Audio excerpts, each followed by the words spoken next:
एक बार की बात है, एक छोटे से गांव में एक पुराना सुनसान घर था। गांव वाले कहते थे कि उस घर में एक भूतिया लड़की रहती है। लोग उस घर के पास जाने से भी डरते थे, क्योंकि रात के समय वहां से अजीब अजीब आवाजें आती थी। उस गांव में रजत नाम का एक साहसी युवक रहता था। उसे भूत प्रेत की कहानियों पर विश्वास नहीं था। उसने तय किया कि वह उस घर की सच्चाई का पता लगाएगा। एक रात वह टॉर्च और एक लाठी लेकर उस पुराने घर में पहुंचा। घर के अंदर हर चीज धूल में ढकी हुई थी। फर्श पर लकड़ी की सीढ़ियां चरमराती थी। रजत ने हिम्मत जुटाकर घर का कोना कोना देखना शुरू किया।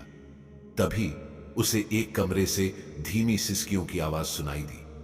उसने धीरे से दरवाजा खोला तो देखा कि एक लड़की कोने में बैठी रो रही थी।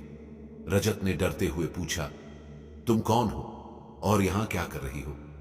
लड़की ने अपने आंसू पोंछते हुए कहा, मेरा नाम सिया है। मैं इस घर की आखिरी रहवासी हूं। कई साल पहले एक दुर्घटना में मेरा पूरा परिवार इस दुनिया से चला गया। मैं अकेली रह गई और तब से लोग मुझे भूत समझने लगे।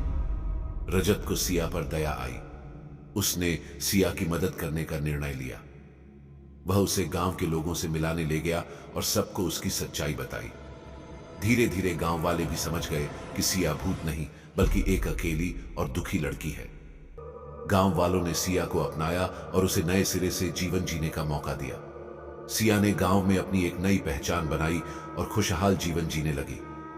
इस घटना के बाद उस पुराने घर की भूतिया कहानियां बंद हो गईं और सिया की कहानी गांव में एक साहस और दया की मिसाल बन गई। सीख: डर और अंधविश्वास से ऊपर उठकर सच्चाई और दया से जीवन को बदला जा सकता है। अगर आपको ये कहानी पसंद आई हो तो इसे लाइक करें और हमारे चैनल को सब्सक्राइब करना न भूलें। साथ ही बेल आइकन दबाएं ताकि हमारी अगली कहानी का नोटिफिकेशन आपको सबसे पहले मिले।